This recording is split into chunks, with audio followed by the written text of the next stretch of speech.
Growing up in a Unitarian Universalist fellowship with a very convicted and vocal atheist for a dad, and a much quieter agnostic for a mom, to be honest, I didn't think all that much about God. There were a couple of times that stick in my mind. I remember in first grade when one of my friends told me I was going to hell,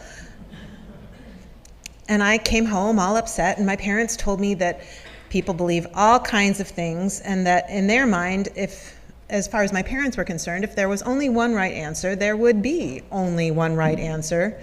A loving God wouldn't make it all so confusing, and I didn't need to worry about it. It made sense to me, so I let it go. Then, starting in about the second grade, I know I'm weird, I went through this phase of being absolutely fascinated by the Holocaust.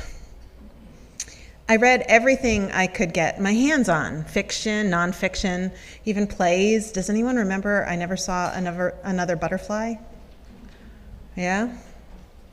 I watched movies and documentaries. I still actually have nightmares about the footage the Allies shot when they liberated the death camps. Wrapping my head around those horrors made me deeply suspicious of religion, particularly Christianity, but because I also read Viktor Frankl's Man's Search for Meaning for the first time as an 8th grader. Like I said, I was a weirdo. I wasn't willing to give up on God or religion altogether. The summer after my junior year in high school, I took an intensive on human understanding and the search for meaning. I read Frankl for the 3rd time, and I got introduced to Paul Tillich. Tillich, of course, defines God as our ultimate concern, and argues that everyone has an ultimate concern, and therefore everyone has a God, even atheists whose ultimate concern is proving God's non-existence. To be totally honest, Tillich still kind of confuses me. So I settled on a practice of being grateful to be alive and had a vague sort of working definition of God as a placeholder word that means that which I am grateful to. And it worked for me. For a very long time, actually, all through college and my young adult years, right up through my 2nd year in seminary when I took 2 classes. The first was taught by a Franciscan priest, and it was called The God Problem. We talked about why the humanization of God is so problematic and explored all kinds of other metaphors. At the same time, I was taking a class from Rebecca Parker on process theology, which is a metaphysic based on particle physics, in which God is defined as the force in the universe that lures us all toward justice, joy, peace, and the best possible outcome, both for us as individuals and for the planet. I found it all really fascinating to think about, talk about, wonder about, and then one night I had this dream, this incredibly vivid dream. In it, I was having a passionate affair with this glowing, beautiful being. But what was so strange about it is I didn't feel guilty.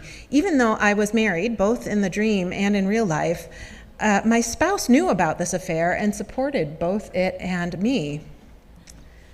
It was a really vivid dream, and I could not stop thinking about it. I literally would sort of walk around talking about it with just about anyone, which you can get away with when you're in seminary. And, I just asking, do you have any idea what this could have meant? What does it mean? Eventually, I was talking to one particular friend who had taken the class in dream interpretation, and she took my hand and said ever so gently, in the dream world, sex is usually a metaphor for your relationship with the divine. I was gobsmacked. Did that mean I actually believed in God? Maybe it did. Maybe it does. Although it might be more accurate to say that I sometimes find the word God a convenient shorthand. Henry Nelson Wyman defines God as that which is worth dedicating our lives to.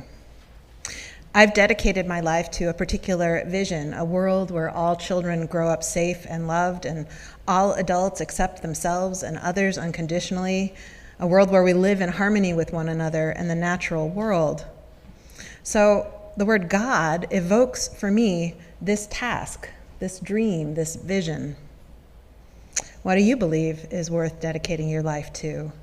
And what would it feel like to name that God? The God of process theology that Rebecca taught about makes sense to me as well. I find it useful to believe that there's a force at work in the universe steering it toward goodness and love by acting on each of us as co-creators of reality, inviting us to be our best selves. It takes away that burden, that voice inside that says it's my job to fix the whole mess all by myself. If I just have to do my part, and if I can just trust my still small voice to let me know what my specific part is, then I can just keep doing the next right thing. I don't have to worry so much about the big picture. It keeps me moving forward without getting stuck or sinking into despair. This next part feels a little vulnerable, but I also want to share that beyond the fun intellectual explorations of theology, I've had some pretty powerful mystical experiences. I've talked before about feeling led by that still small voice, but there have also been moments when I've experienced these waves of love and acceptance wash over me, and that's helped me love and accept myself. I've had dark nights of the soul when I felt completely abandoned and alone, and then this energy finds me and wraps me up in goodness and lifts me out of the darkness and instills a sense of peace. And last but not least, I've had experienced moments of transcendence where I felt connected to all that is. And those moments keep me humble, grateful, and open to experiences of wonder, awe, and beauty. Now, I am very aware that these experiences might be products of a fevered imagination, but they feel real. And more importantly, they've shaped me and changed my life for the better. They're a big part of why on some days, occasionally Thursdays, but also on other days of the week, I do identify as a theist. Now, I don't think we have to believe in God in order to understand that existence is sacred. But I do think that if we play in this particular sandbox, experimenting with different metaphors and trying on a wide variety of definitions for the word God, we might just uncover some treasures that could enrich our lives. But I think we need to bring a lightheartedness to the exploration.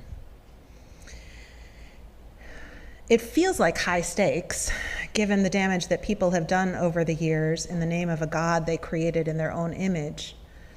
But if we just start from the place where we understand it's all made up anyway, can we hold it a little more lightly?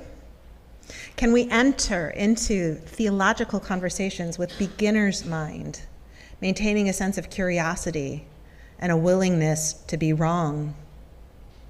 Now, clearly, anthropomorphizing God is a dangerous thing to do, but it can also be helpful, actually. People who didn't have a loving and supportive father might feel safer or more grounded if they imagine a loving and supportive Father God.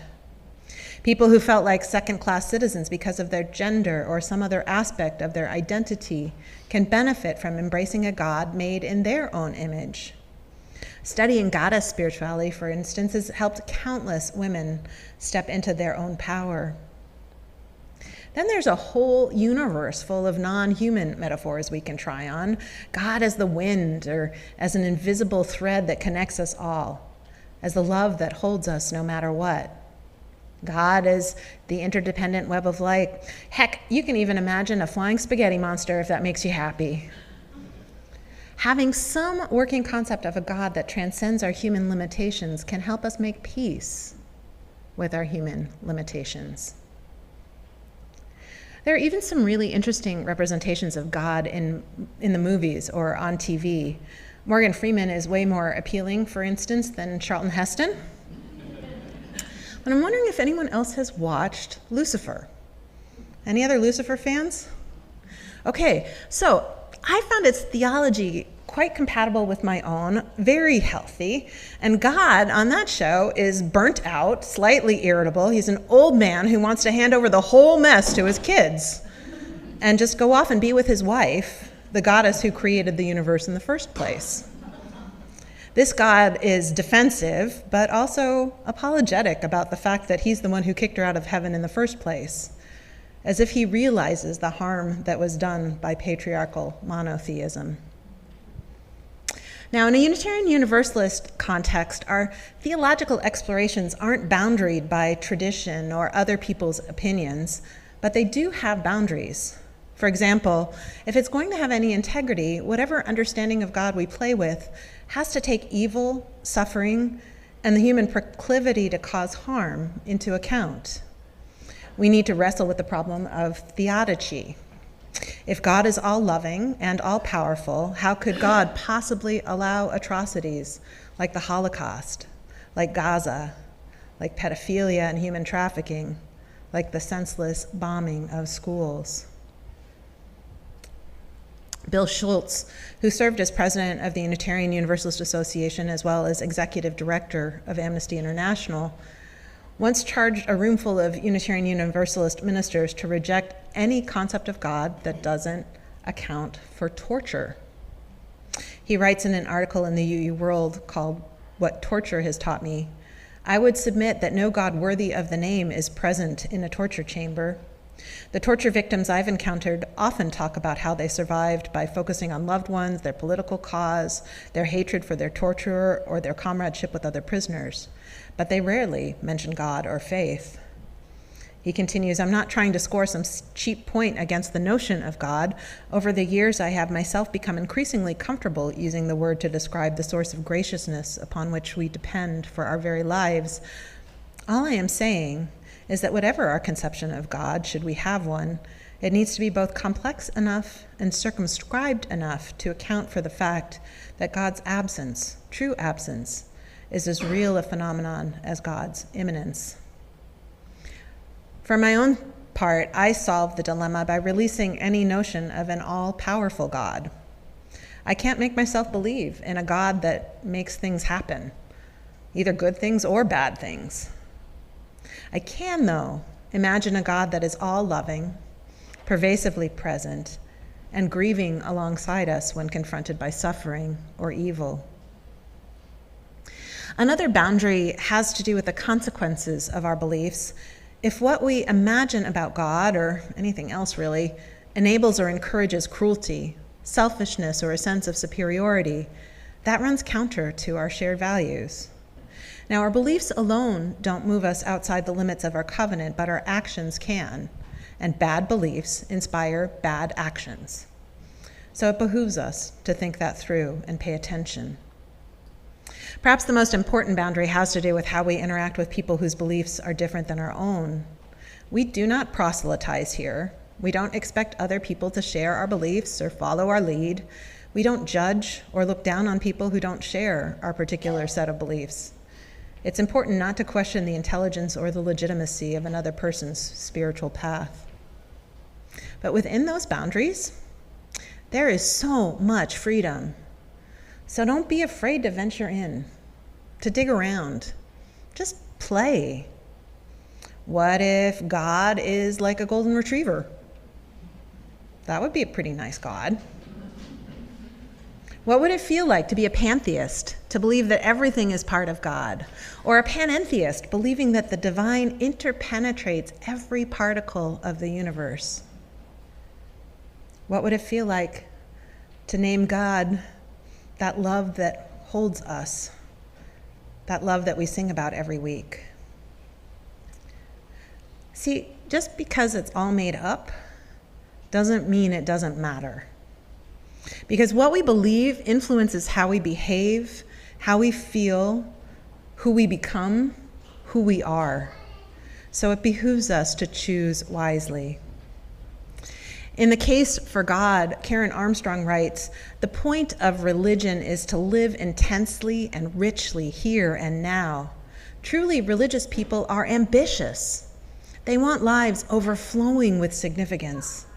They've always desired to integrate with their daily lives the moments of rapture and insight that came to them in dreams, in their contemplation of nature, and in their intercourse with one another and with the animal world.